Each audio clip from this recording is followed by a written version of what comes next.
Hi, everyone. My name is Jamie Dunn. I'm a licensed marriage and family therapist and the program director at Cancer Support Community, California Central Coast. I am here to bring you your monthly education. As a pre-recorded talk, I'm going to utilize some wonderful educational information from Cancer Support Community headquarters, who gives us really valuable research and insight about the social and emotional impacts of cancer. Whether you're a patient or a caregiver, I'm hoping that you will find something useful out of what I have to share today. The topic is talking about uncertainty.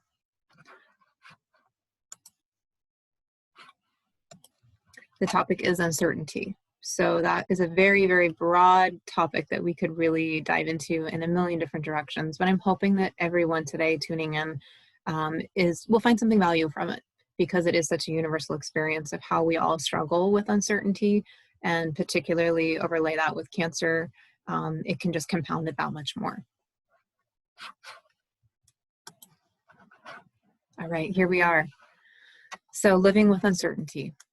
Before we dive in, I'm going to go ahead and share just the mission as a broad scope for Cancer Support Community. So we are a very small affiliate of a national nonprofit that is Cancer Support Community, and the mission as the whole is that we ensure that all people impacted by cancer are empowered by knowledge, strengthened by action, and sustained by community.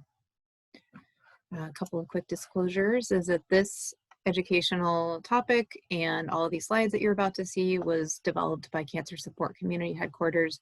I am just your facilitator bringing this information to you. I'm a licensed MFT and the program director, and I've facilitated a lot of groups and counseling and social and emotional impacts and a lot of trainings over the years. So again, I hope that you find something valuable from today. Here's the overview. So talking about change in cancer and how that specifically can cause distress for families, the common challenges and worries that we see and hear about all the time, mental health and how that fits in the fold with cancer, from the spectrum of things that are kind of normally distressing to the level of where it becomes very impactful in life, and those anxious and depressive symptoms that can really get in the way. Acknowledging pieces of the known and unknown and how to cope with those things differently. What's next? How do we go from here? And then sharing some coping tools and resources.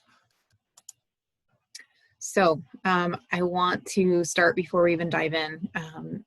I'm going to encourage you, if you're tuning in and you've even gotten this far, there must be something that you're curious about. There must be something that piqued your interest about this topic that's compelling you maybe to look a little bit further.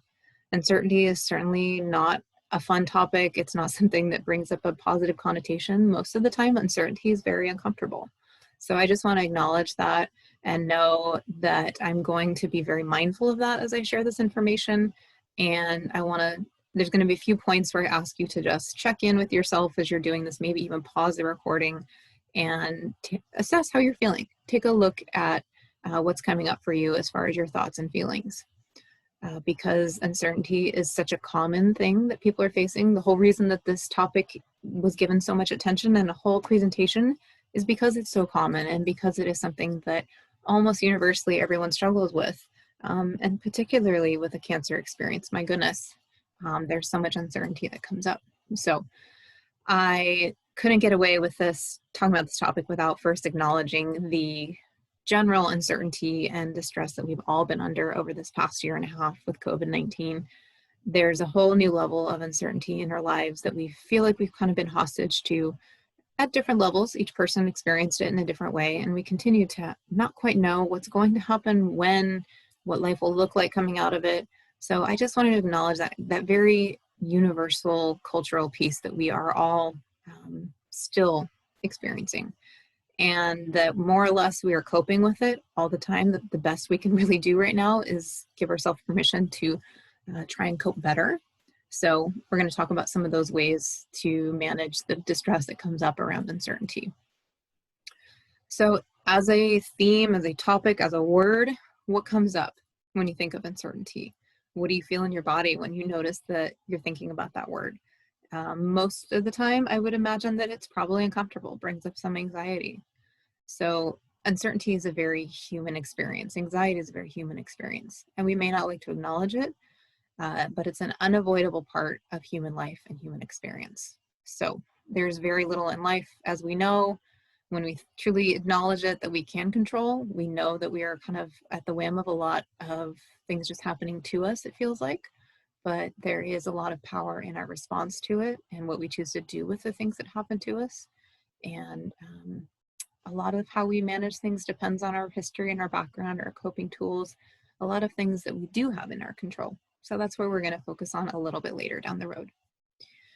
So I want to acknowledge uncertainty as, you may not think of it as a tool, but with this frame of mind, I wanted to share this following quote. To cope with this uncertainty, many of us use worrying as a tool for trying to predict the future and avoid nasty surprises. Worrying can make it seem like you have some control over uncertainty in circumstances. You may believe that it will help you find a solution to your problems or prepare you for the worst. Maybe if you just agonize over a problem long enough, just think through every possibility or read every opinion online, you'll find a solution and be able to take control of the outcome. Unfortunately, none of this works. Chronic worrying can't give you more control over the uncontrollable events. It just robs you of the enjoyment in the present, zaps your energy, and keeps you up at night.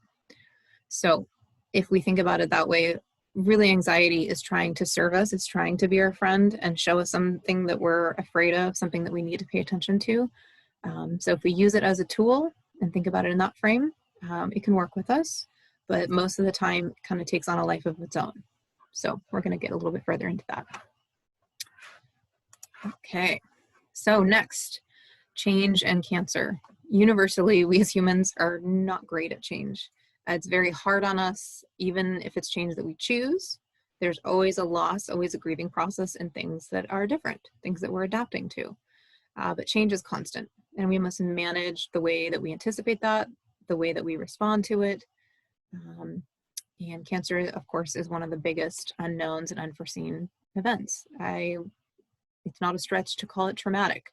It really is something that rocks our world, and it brings up a lot of uncertainty instantly and continuously. So we love to operate in life as humans under this facade that we have control and predictability, but the more that we can learn to live with these universal elements, the better we can learn to cope with them as they arise. So that is the hope. Acknowledging some of these things that are might seem self-explanatory, but a diagnosis of cancer may bring physical changes, emotional and spiritual changes. And much of the distress that we experience, there are things that are unknown in the future. So anxiety is usually pulling us toward thinking about the unknown, about what's to come. All right. So just naming some of the physical appearance changes that can happen for the patient specifically, depending on your treatment: hair loss, weight gain or weight loss, skin changes, the physical ability to carry out daily activities that you enjoy or that you're used to can be affected because of fatigue, loss of strength, loss of mobility.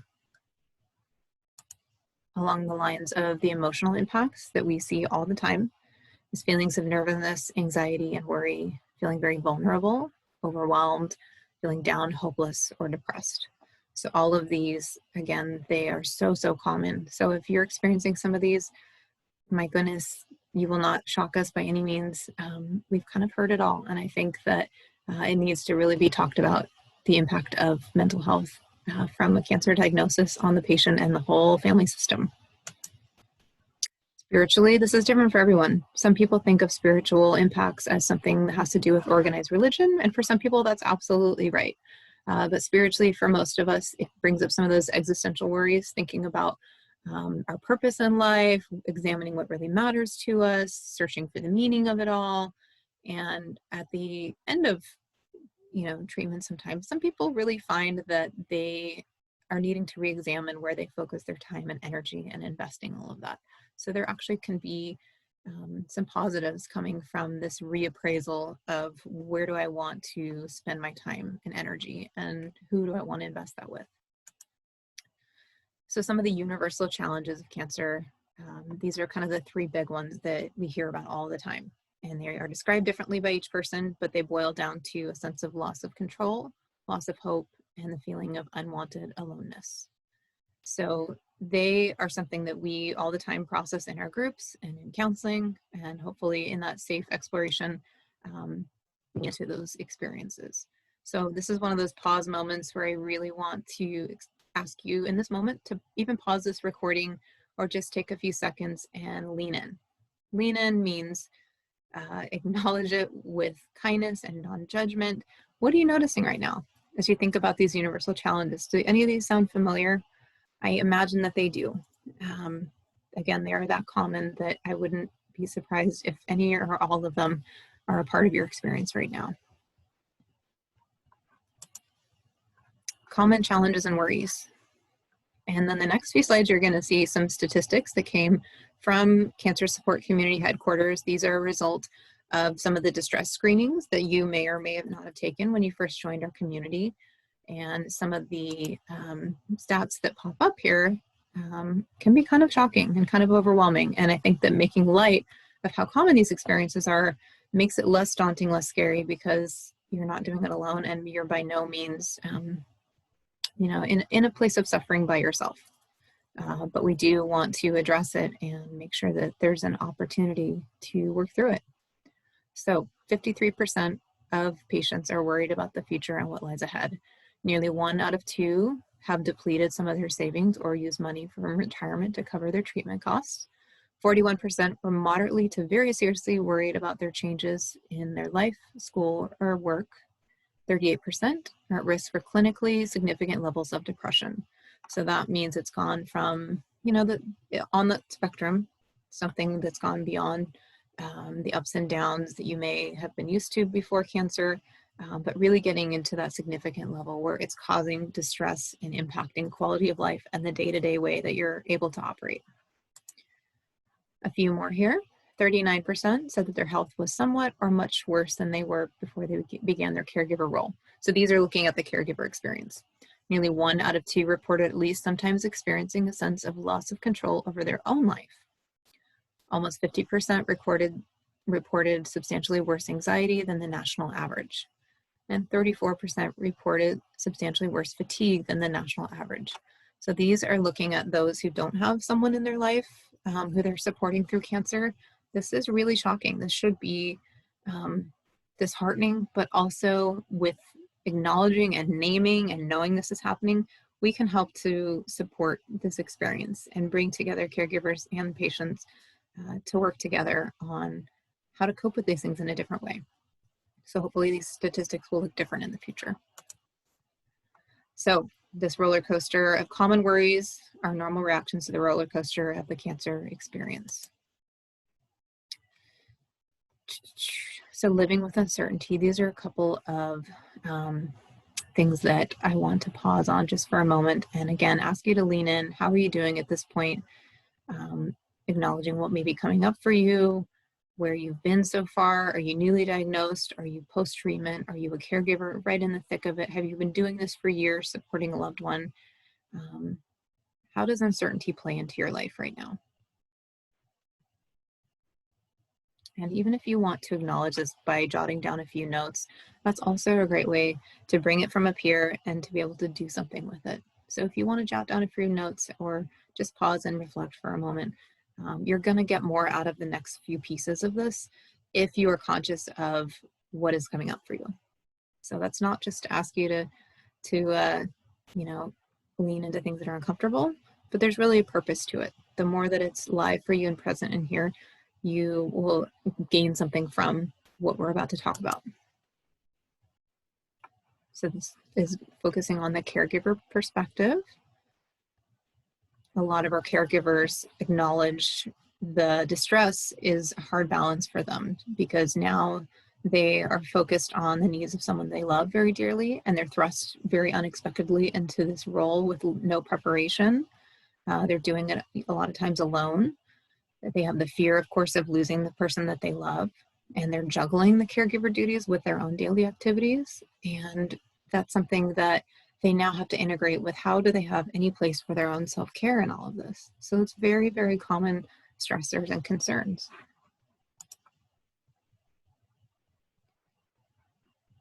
Okay, gonna keep us moving here.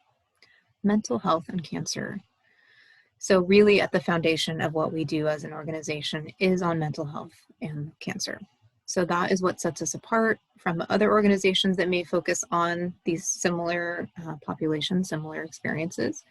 And all of our groups are facilitated by a licensed therapist or supervised by a licensed therapist. So it's really at the core of what we do. So you're in good hands if you want to explore further something that piqued your interest from today.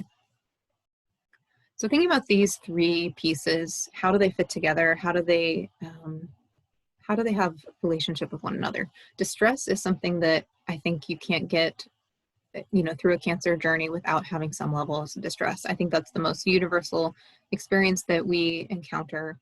The level of that distress, what that looks like, how that impacts someone varies greatly. Anxiety and depression are also very common and can be thought of sort of as a progression on that spectrum to something that usually is a little more severe. It's more impactful. How disruptive is it to your day-to-day life? How much is it impacting your ability to cope and to manage what you need to? Those are all ways that we help you to look at what is at play for you. And we have great tools, we have great therapists to be able to help you specifically assess where you are, to know, and we don't call it normal, but to acknowledge what is present for you. What is something that we think we can help support you with, or we can help resources get connected for you.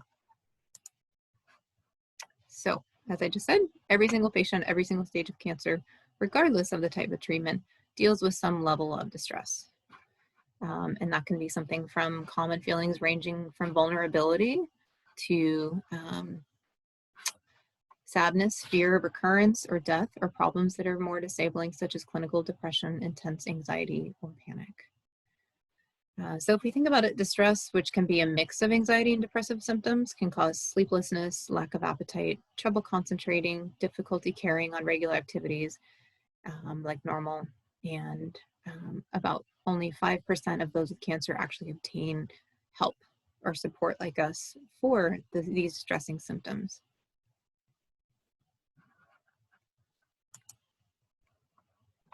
Okay, anxiety and fear are common reactions to a stressful life event like cancer. A little bit more information here is that half of all cancer patients say that they feel some sort of anxiety, and about 1/4 report feeling a great deal of anxiety. So anxiety, like I mentioned a bit ago, is something that can be actually a helpful tool to alert us to something that needs our attention and prompts us to take action. But this level of high anxiety that is extreme or is prolonged can really lead into more severe disturbance that can affect our ability to focus on ourselves, take good care of ourselves and our loved ones, and participate in our daily lives. So that's, again, the range that is experienced there can have quite a varying level, and we can help you to determine what would be the right approach depending on what your experience is. So depression. 15 to 25% of cancer patients experience some depression, and it affects cancer 2 to 3 times more than the general population, which I think is incredibly astounding and something that we are working that much harder to try and acknowledge and make normalized. So it's not something that people experience as such a barrier. I think that if it is something that we decrease the stigma about it and really encourage people to know how treatable it is, depression and anxiety, that we're going to see this number hopefully drop in the future.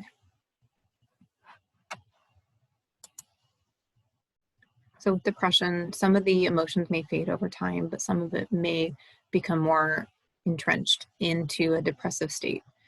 And it can make physical symptoms more severe or even impact the outcome of treatment. So it's not just that it makes things harder emotionally, they can't be separated. Our mind and our body are not two individual systems that work on their own. They really are a combined whole system that if we're neglecting or not really giving the time and attention and love to one part of it, we're going to not have as good an outcome as we could potentially if we gave both the treatment and the attention that they deserve. Working with those things in conjunction is ultimately going to benefit you. So having cancer does not mean that you should expect or accept feeling depressed all the time. It is not just how it is, what normal cancer treatment looks like. It's something that's treatable, and we need to start talking about it in a way that it's not just something we put up with.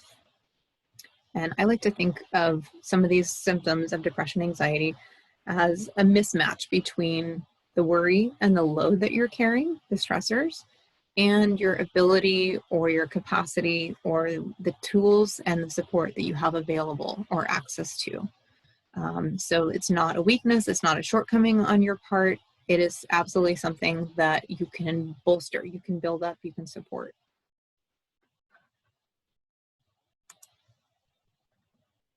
So talking about the knowns and the unknowns. So a note here about positivity that I think fits in conjunction with this all is that there is this absolute pressure, I guess you'd call it, to remain in a positive state, to try and keep everyone in your circle in a hopeful place and in a positive place. And a lot of patients with cancer get kudos for being a positive outlook, always being upbeat. And that can create a feeling of isolation even further than what you might already be feeling, because you don't have permission or room, it feels like, to talk to others about the reality of how you're feeling if you have the pressure now to uphold a positive perspective. And that helps people cope with the unknown. Your loved ones want to hear from you that you're doing fine, that you're keeping your chin up, that you're strong. That sense of strength is another stressor that a lot of times patients and caregivers feel like they must uphold this experience that they are in a good place. So it's trying to take something that is wildly unknown and make it known to give comfort, sometimes to ourselves and sometimes to others. So a feeling of optimism during the cancer experience should not exclude feelings of sadness, anger, sorrow, grief, hurt, but rather it's important to incorporate that, give space, permission to feel those things, to talk about those things, to give them light, because otherwise trying to uphold just this positive strength mentality and facade is really going to only eat away at what is underneath the surface. The what ifs. So this is where we start to look at the ways that we can approach the unknown, our relationship to it. So there are things, of course, that are outside of our control. This is what this diagram is presenting. There are pieces of the diagnosis, treatment recommendations, your response to them, the future that is really, if we acknowledge it, is outside of our control. There are a lot of things we just cannot know, we cannot predict as much as we would like to. And then there's the things that if we look internally of this diagram here, how can I respond to the diagnosis for myself or my loved one? How can I learn more about treatment options, about what I can do to help support my loved one, support myself, the decisions of all my actions right here today, and the communication of my feelings and needs. So if you think about it, all of those pieces inside this diagram are within our control to some extent or another. Some of these feel like they are still really daunting to take on, but if we look at one at a time, it starts to feel like there are elements here that if I shift my perspective, I may not be able to know exactly what's going to happen, but my response to that unknown, what I tell myself, the narrative or the story that I run through my head all day, every day, can really have an impact on my experience of it, my relationship to it.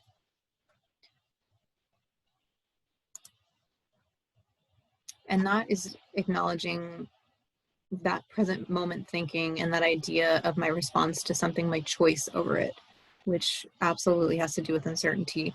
Those are the roots and the foundation of mindfulness. So that's why this slide is in here. I think that headquarters included it really as an encouragement to get comfortable being in the moment, to feeling things as they come up, to utilizing our classes. We have a wonderful mindfulness class that promotes this type of reframing of, I felt this way, this anxiety came up, this is just what happened, but I can change my response to it.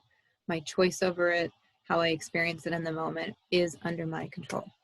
So mindfulness is being in the moment on purpose, without judgment. It's a tool that we need to practice. It's an ongoing thing that if we learn how to address it in this way, can change so much about our life.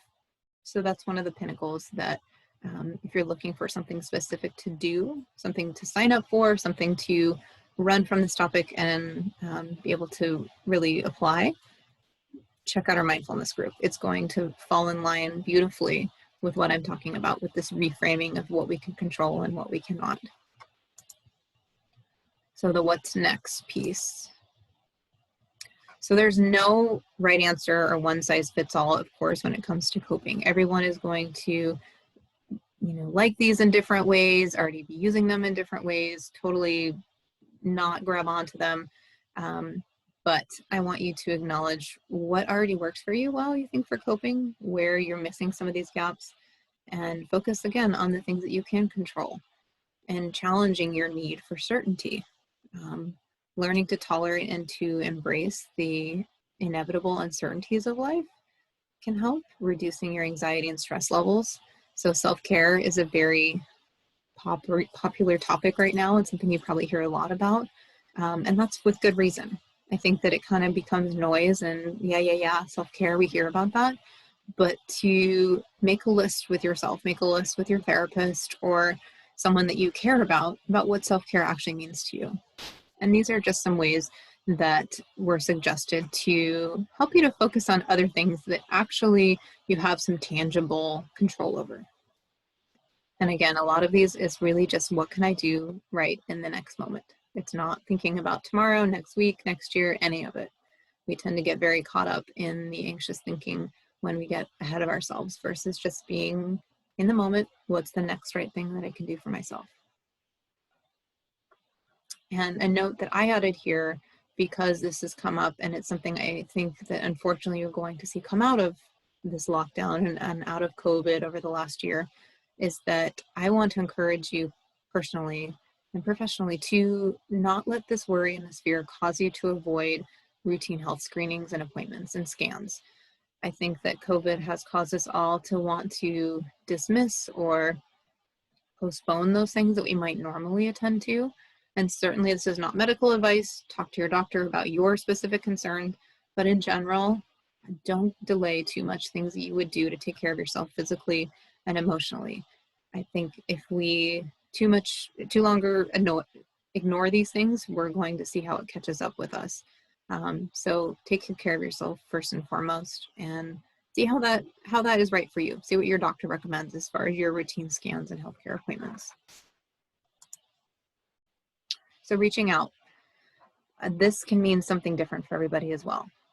It's something that some people will lean into talking to a friend or a family person. Maybe it's a religious figure, a mental health professional, a doctor or nurse that you trust, an oncology social worker. Those are all various people in your team that should and are available for you to talk about what your concerns are around your mental health. And if they're not talking about it, you talk about it. You bring it up. Be the one to lean into that vulnerability and take that risk, because they may be focused only on your physical treatment. But as we've talked about, those two things work beautifully in conjunction if they're acknowledged, and if those in your treatment team can help to look at those pieces of the puzzle with you, so you're not alone doing that by yourself.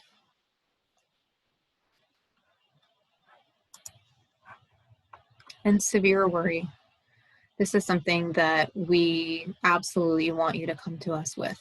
If you feel like you are noticing that this is at the forefront of your mind every day, you're feeling the physical effects of your extreme anxiety, is reach out to us and see if we can help you assess your level of distress. We have a wonderful tool to help you do that, and our therapists are here to make recommendations about how you might want to address it. And it's something that if you find that you're worrying most of the day, most days of the week, if you find that it's getting in the way of doing things that you want to do, those are two good signs that it's time to reach out. It's time to look at how life can look differently and not carry this by yourself anymore. Whew. So take a deep breath. What came up for you? What did you notice in thinking about these elements and how they play into your story and your current circumstances? Are you feeling like it's brought up a lot? It's kind of shaken up the snow globe here, and you're feeling like the dust is kind of kicked up and you might need some settling. I want you to know that that's okay. That, again, leaning in doesn't mean that you are going to always feel good. Most of the time, it's not going to be comfortable, but we have to get comfortable with the uncomfortable, because that's the only way that we're going to find our way through it. So if you find that things are really kind of more intensified in some ways, I want you to see if you can sit with that and acknowledge it for a little while. and then go do something to distract. Distraction has its beautiful place in our tool bag and how we utilize that. So I just want to, as things are kicked up, jot them down. What do you notice? What feelings are coming up? Where do you feel that in your body? What are you compelled to want to do differently? Can you take in the idea that you can have a different relationship with worry and stress that are caused by the unknown of your cancer experience? Just take a moment to pause and reflect, because that will give you somewhere to go from here. Instead of just having this all stirred up for no reason, what are we going to do next with that? And you don't have to do it all today. It's not going to happen all at once. Just jot down the total list of what's coming up, and then we can start to make sense of what do you want to pick out, even in the next right moment, that's going to help you to move forward. And a few resources to help you do that. So Cancer Support Community Headquarters has this beautiful helpline that please put this in your phone, please write this down. The helpline is staffed by licensed professional counselors that have resources, honestly, for just about anything. So not only do they focus on the mental health piece as we do in person, but they are a wonderful resource if you need help for finding transportation, if you want help with insurance or financial concerns. They have expert specialists that can help you to look at each of those pieces, because they all are part of the cancer experience. They all are stressors. And if one of those is creating much of that for you, see what they can do for you. I'm not going to go too deep into any of these, but these are also wonderful programs if you want to know about other ways to find information, to be part of the ongoing research gathering that led to some of those statistics. You definitely have a place to lend your story, absolutely. For your local cancer support community with us here in Templeton, shout out to just some of the wonderful things that we do, if I can brag for a moment, is that we have a lot of different support groups. So there's usually something that just about anybody can find a place where they're going to benefit. There's short-term counseling with mental health professionals. So that's a good place to lean in and really do some of that good work that we've been talking about. Social activities to engage with others, to feel less alone in all of this. Healthy lifestyle classes, mind-body classes, that mindfulness class, Tai Chi, yoga, things to get a little bit of movement and also to slow down. In our office, we have hats and wigs and scarves in our beautification boutique. And everything that you see here is all offered completely free to anyone impacted by cancer. And currently, we are doing most of our programs virtually. We will be starting to add in more in-person activities as things become more and more comfortable. If you want to get in contact with us, you're welcome to go to our website or reach out to us with our phone number and email here. I would be more than delighted to share some of the specifics or to go in a little bit deeper, because again, this is such a broad topic. If you want to look at how it's personally approachable and manageable for you and your loved ones, that is exactly what we're here for. So I'm so grateful if you stuck this long with me through all of this information.